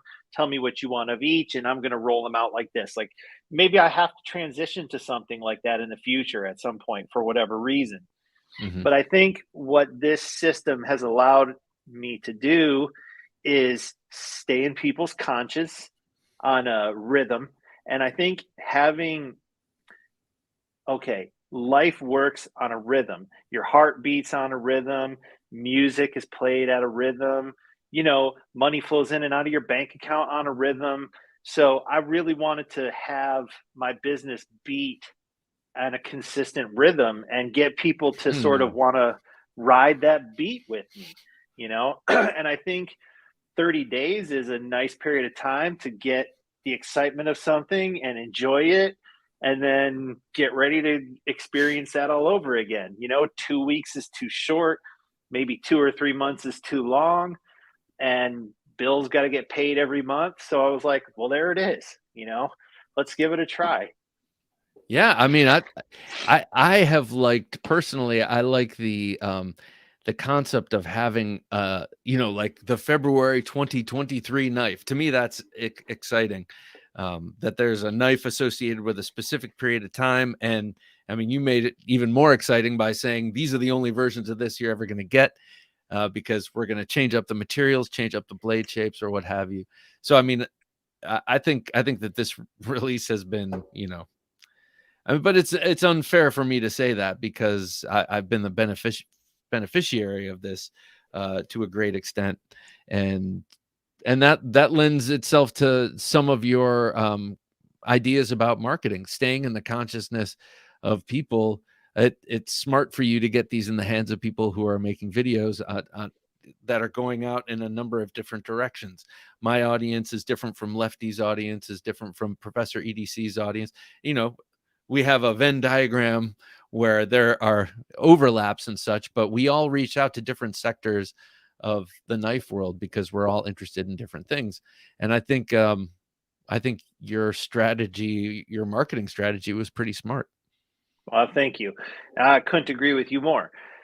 Someone might say, like, okay, well, yeah, I have a reviewer I send knives to on YouTube. It's like, why don't you have 10? Like, how many can you afford to give them out? Because these guys are reaching your target buyer.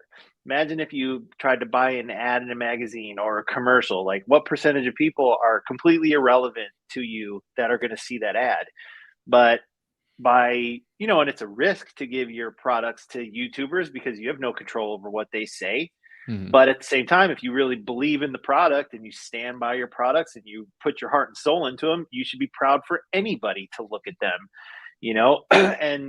and getting these things in front of eyeballs is extremely important. You can have the best idea in the world, but if no one's there to know about it, then who cares? Even the best product in the world. Like you have the best product in the world, but if you cannot get that product in front of eyeballs, then it's dead in the water.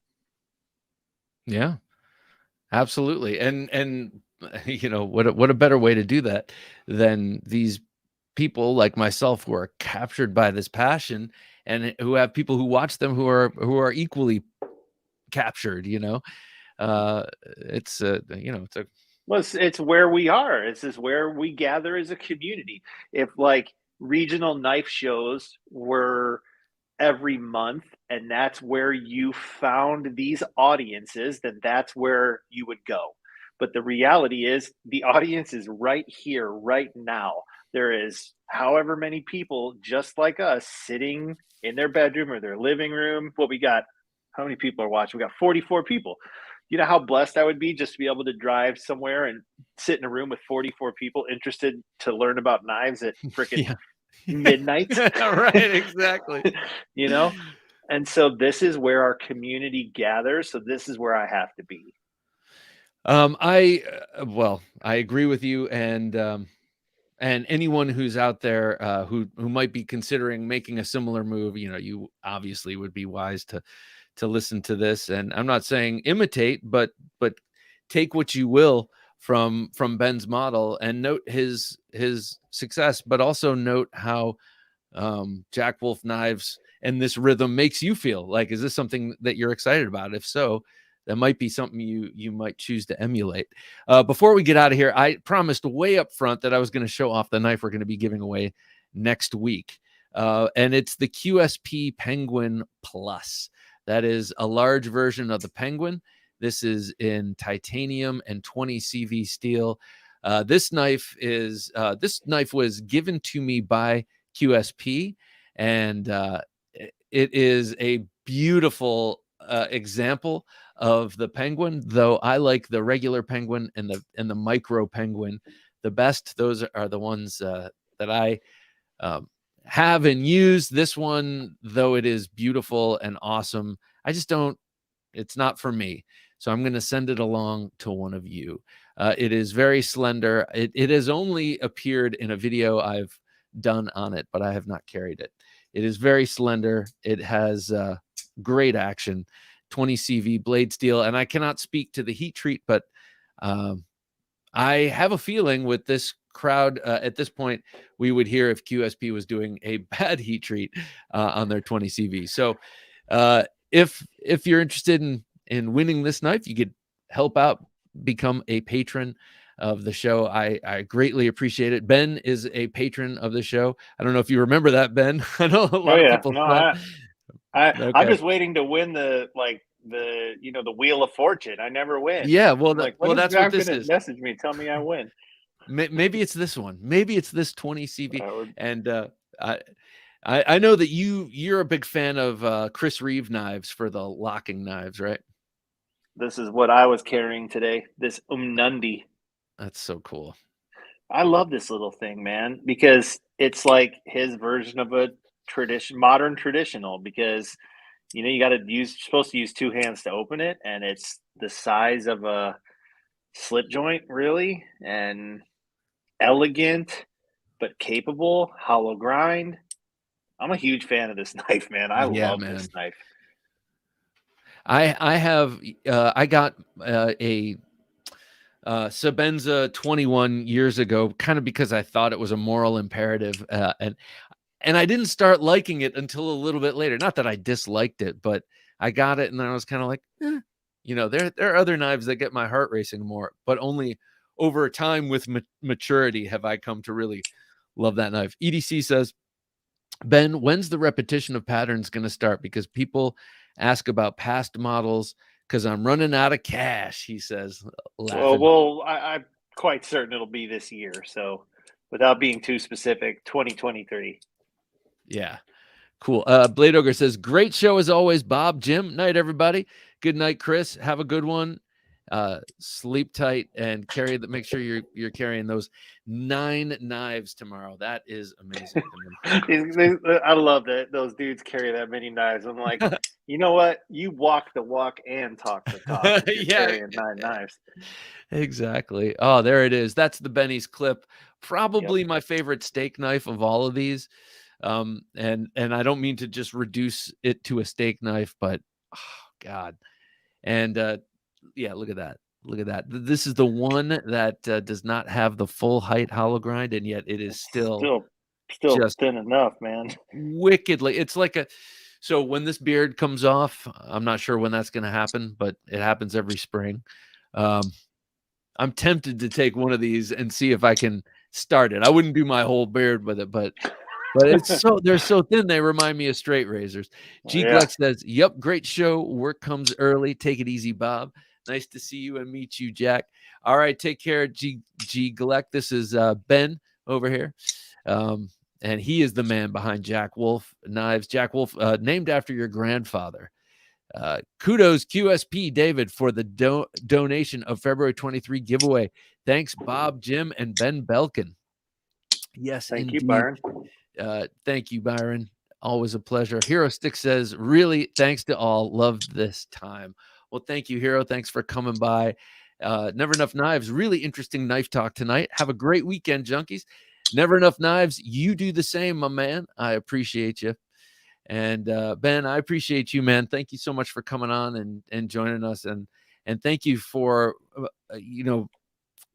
keeping me a part of this experience of yours, making Jack Wolf knives a real thing. I mean, I remember when it was still far down the road for you, but it was an idea that was crystallized early. I mean, like, you knew exactly what you wanted to do, and man, you've done it.